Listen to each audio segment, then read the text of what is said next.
Navbatdagi savolni ko'rishni boshlaymiz. 51,5 gram aminokislotada 7 gram azot bor ekan. Endi javoblarga qaraydigan bo'lsak, hammasida monokarbon kislota ekan. Shuning uchun demak aminokislota tarkibida bitta NH2 bor deb oldik. Ya'ni 51,5 gram aminokislotada 7 gram azot bor. Bitta NH2 bo'ladigan bo'lsa 14 gram azot bo'ladi. 14 gram azot qancha aminokislotada? 100 chiqadi. Demak, aminokislotalarni formulasini bilgan holatda uglerod sonini topadigan bo'lsak 4 chiqdi. Demak, butan kislota ekan. Faqat javoblarga e'tibor bersak, S da chiqib ketsa, B bilan A qolyapti. Alfa aminokislota degan uchun 2 amino butan kislota degan javobni olamiz. Shunda A javob bo'ladi ekan.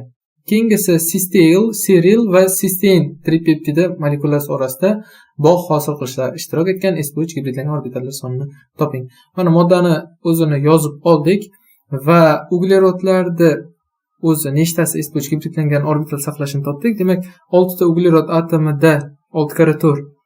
Ya'ni uglerodni o'zi sp3 gibridlansa nima bo'ladi? Hamma bog'i sigma bog' bo'ladi va mana shu hamma elektroni sp3 gibrid hamma elektronlari demak bog' hosil qilishga qatnashyapti va hamma orbitali sp3 gibridlangan holatda bo'ladi ekan. Demak, uglerodlar sonini 4 ga, oltin gugurt yoki kislorodlar sonini 2 ga ko'paytiramiz, chunki demak ikkita elektroni bog' hosil qilishda qatnashyapti.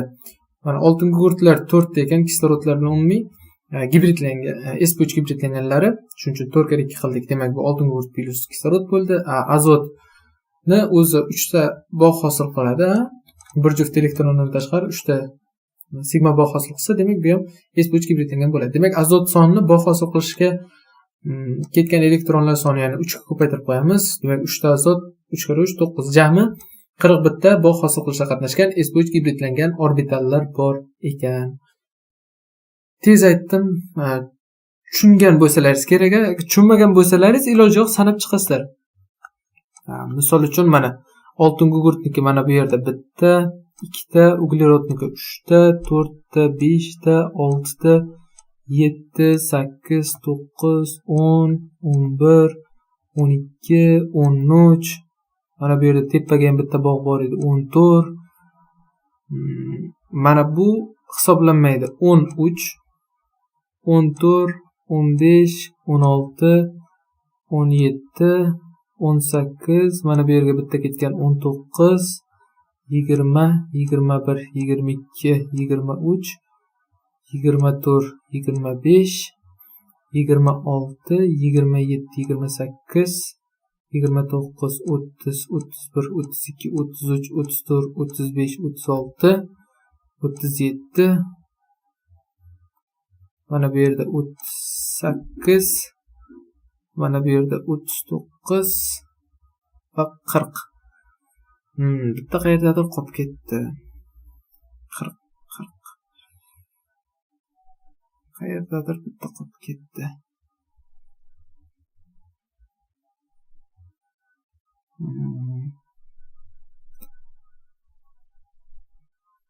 Ancha to'g'ri sanadik. 40 ta. 1 2 3 4 5 6 7 8 9 10 11 12 13 14 15 16. Mana bu yerda bitta qolib ketgan ekan. 40 bitta bo'ldi. Shunday har bitta sp3 gibridlangan atomlar nechta orbitali bog' hosil qilishga qatnashyapti, o'shani sanab chiqsangiz ham bo'ladi. 41 degan javob chiqadi, B javob. Keyingisi kranlar ochilganda oqsilda qanday o'zgarish bo'ladi deyapti. Birinchisi mis2 sulfat va natriy gidroksid. Endi bu yoqda yangi tayyorlangan mis2 gidroksid bo'lyapti. Agar mis2 gidroksidni ta'sir ettiradigan bo'lsak, demak peptid bog' uchun sifat reaksiyasi bo'ladi. Qizil binafsha rangni hosil qiladi. Endi keyingisi konsentrlangan nitrat kislota ta'sir ettirsak, sariq rang hosil bo'lardi va qo'rg'oshin 2 asetat va natriy gidroksid ta'sir ettiradigan bo'lsak, qo'rg'oshin 2 sulfit qora cho'kma chiqaradi. Javoblar juftlasak D javob bo'lar ekan. Keyingisi mana shu polimer molekulasida A lar soni 2000 ta, B lar soni 1400 ta bo'lsa, N ning qiymatini toping. Demak, birinchisidagi A lar soni 4N ta bo'ladi, ikkinchisida A lar soni 3M ta bo'ladi. Qisqasi umumiy A larni 2000 taga, umumiy B larni 1400 taga tenglab, ikki nomani tenglama qildik. Shunda N teng 200 chiqdi. Keyingisi 4 ta raqamlangan probirkalarda endi bunda reaksiyalar bilish kerak. Natriy OH qo'shilganda havorang cho'kma chiqdi. Demak, mis 2 plus ioni borligidan dalolat beradi. Ya'ni mis 2 gidroksid havorang cho'kma. Demak, S1 bo'ladi. Keyingisi qo'ng'ir cho'kma chiqdi desa, demak temir gidroksid cho'kmaga tushgan 4D bo'ladi. Natriy karbonat qo'shilganda oq cho'kma chiqdi, demak kalsiy karbonat bo'lishi kerak, 3B bo'ladi. Hech qanday o'zgarish kuzatilmadi. Bu nitrat anioni borligini ko'rsatadi. Endi nitrat ionida nima borligini bilmaymiz. Misol uchun suvda eriydigan nitrat bo'lsin, misol uchun kaliy nitrat bo'lsa, natriy karbonat ta'sir ettirsak hech qanday reaksiya ketmaydi. Bu yoqda nitrat ionda kation bizga qiziq emas. Qisqasi nitrat uchun hech qanday bir tashqi ko'rinishni o'zgartiradigan reaksiya ta'sir ettirilmaydi. Reaksiya bo'lmayapti nitrat bilan, shuning uchun demak o'zgarish kuzatilmayapti degan joyi, ya'ni gaz ajralishi kuzatilmadi degan joyi aynan nitrat anioni borligidan dalolat beradi. Shunda D javob bo'lar ekan. Keyingisi aldegid 19-35 grammi mis 2 gidroksid bilan ta'sirlashibdi. Bu yoqda to'liq ta'sirlashmagan.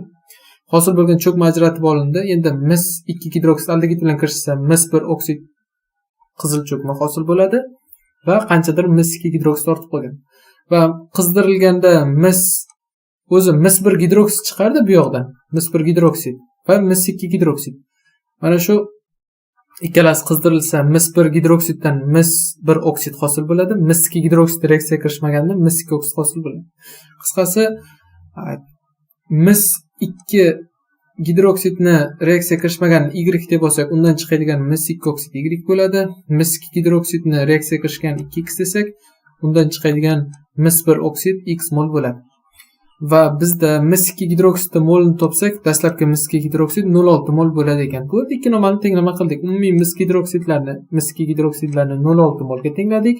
Umumiy cho'kmalar massasini 44 grammga tengladik.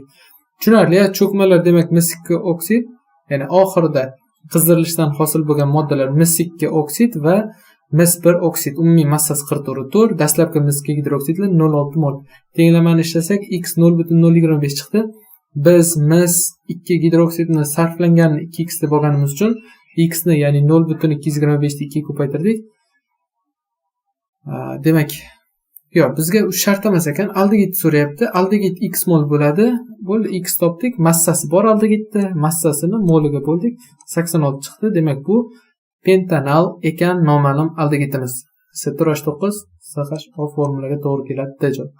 Keyingisi, qaysi grafikda natriy nitrat va karbonat angidridning suvda eruvchanligi va bosim orasida bog'liqligi to'g'ri ko'rsatilgan. Endi natriy karbonat qattiq modda, unga bosim ta'sir etmaydi, shuning uchun eruvchanligi bosim ortsa yoki kamaysa bir xil o'zgarmay turadi. Demak, to'g'ri chiziq natriy karbonatniki. Bosimni oshirsak, natriy nitratniki o'zgarmaydi, lekin SO2 niki o'zgaradi, shuning uchun SO2 niki mana yuqoriga chiqqan bo'ladi. Demak, taxminan mana shu ko'rinishda grafikni olamiz yoki bo'lmasa mana bunday ko'rinishda bo'lsa ham bo'ladi. Farqi yo'q, qisqasi bosim ortsa, eruvchanlik ham ortayotgan bo'lishi kerak. Shunda A javob bo'lar ekan. Keyingi savolimizni ko'rsak, bu birinchi variant 33-35 savolga o'xshash ekan, shuning uchun buni ham ishlamadik. Shunaqa do'stlar, sog' bo'lasizlar,